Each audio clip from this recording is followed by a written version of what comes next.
The geese are flying south, which means it's officially fall and a year since we broke ground on our off-grid A-frame home in Northern Ontario, Canada. In this video, we'll show you where we started, what we accomplished in a year, and where we are now. Thanks for coming along for the journey.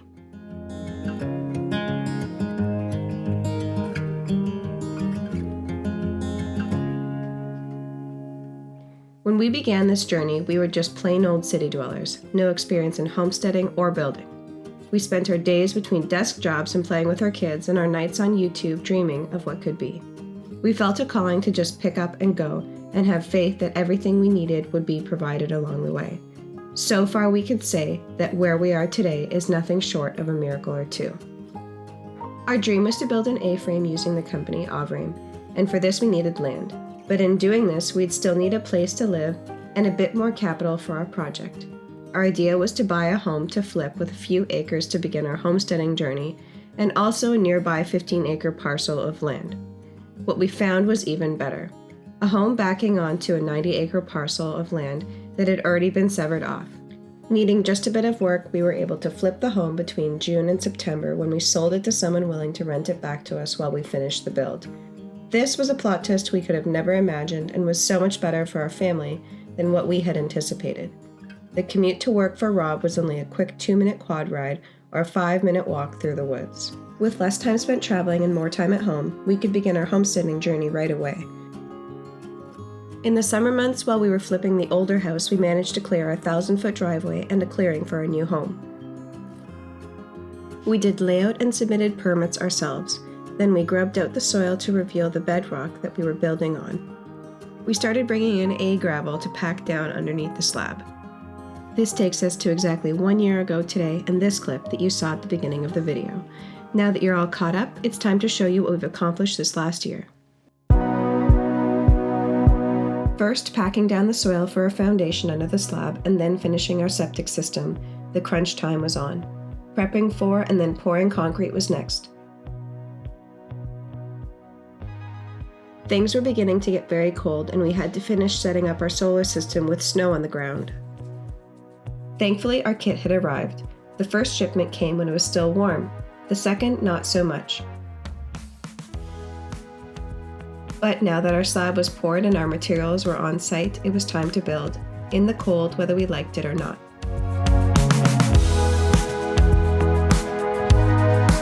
We started with a big truss raising weekend. We were hoping to get all or most of the trusses raised with the help of 6 friends, but we spent most of one day doing layout and understanding the system, and the second day we managed to raise 4 trusses. Thankfully, a few buddies came over just after Christmas and we were able to raise another 3 trusses. The cold really added an element of risk and slowed us down a bunch, but we were thankful to have help when we did.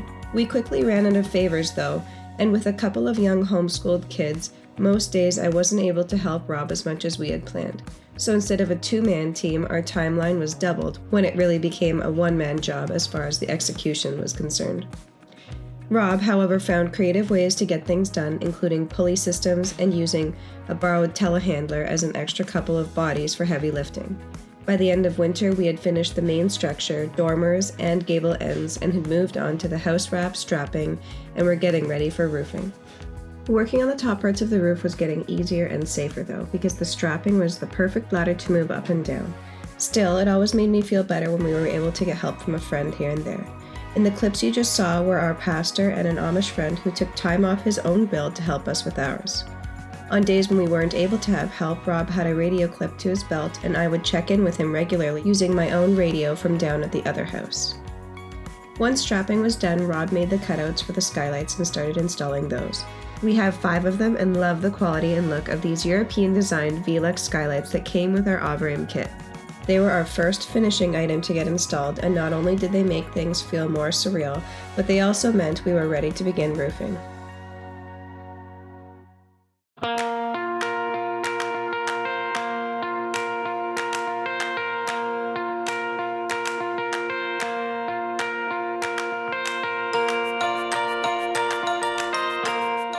Rob, having never installed a roof before, had little knowledge of how to work with steel, other than what he had gleaned off of YouTube. A roofing friend volunteered his time to help get the roof started, but of course a flu bug swept through the house, so Rob only had 1 day of his time. After a full week off, he was back at it, but alone. Thankfully, he had learned quite a bit from the little time he had with our roofing friend and was able to figure things out along the way, having a few more days of help when he did get to more complex things like the first skylight.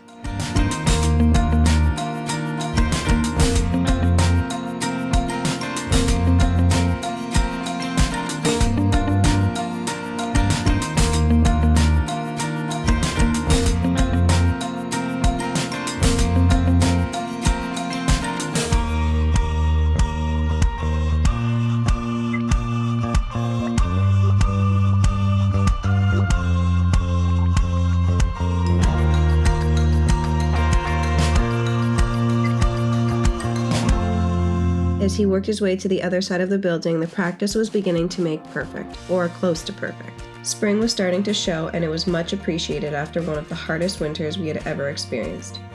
At first, we were nervous that being a beginner put us at risk of issues in our build, especially with things like roofing. But every time we had the building inspector on site, he made a point of saying that it was people like Rob he was less worried about. Since he was eager to learn and follow best practices, it was clear that everything was done very well.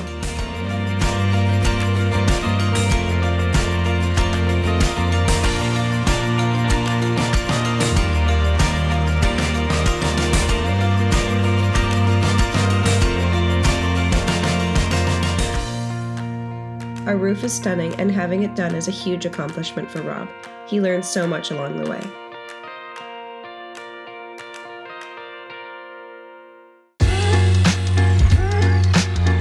About halfway through the roofing process, when only the first side was done, as you can see in this shot, we began installing our windows. They were huge and heavy, and we had no idea how we were going to install them. What's wild is that in every single trade that we didn't fully understand or couldn't guess our way through by using YouTube, God provided friends that were able to step in and show us how. For windows, our friend Joe came up from 3 hours away to get the big windows in and show Rob how to go about installing the 5 other bedroom windows. Once Joe had showed Rob the basics of installing a window, Rob continued installing the rest of the windows on his own. People have asked us how we've been able to build our own house with no experience, and we always give them this answer. If you leave room for miracles to happen, they will. For this house, we have left a lot of room for miracles and are so thankful for the ways that God has provided through all of these circumstances.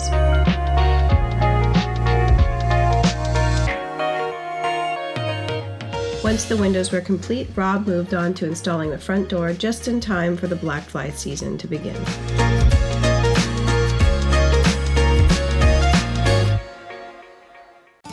We're taking a break from the build time lapses to mention that simultaneously this last year, we've been starting our own little homestead.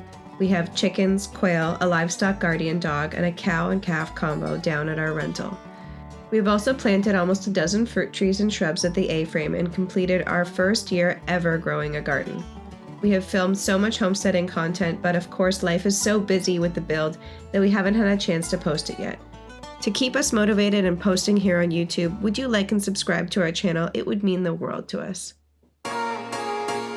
Next up was siding. At this point, we had realized that not having a second person on site every day was really taking a toll on our timeline, morale, and even our budget. Because the longer we had to rent, the less funds we were able to put directly into the build. So when it came time to exterior finishing, we hired a worker to help Rob and move things along. The siding went up relatively quickly, and we love how it looks.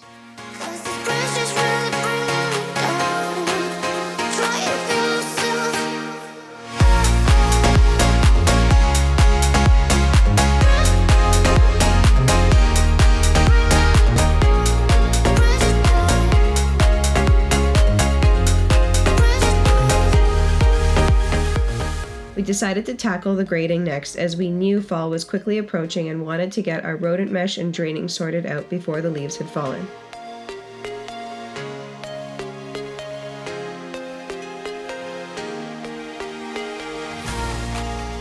We built a retaining wall on one side of the house and also had custom steel flashing bent to seal off the edges of the slab with a clean look and feel.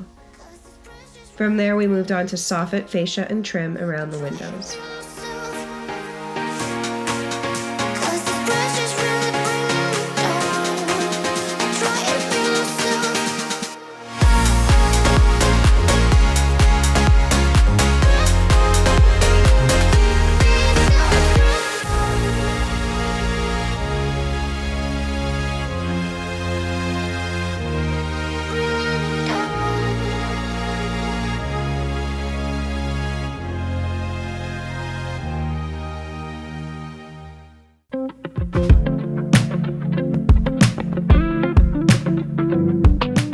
Way back in the spring, our insulation arrived, and every rain day throughout the summer and fall was spent putting that in and covering it with OSB.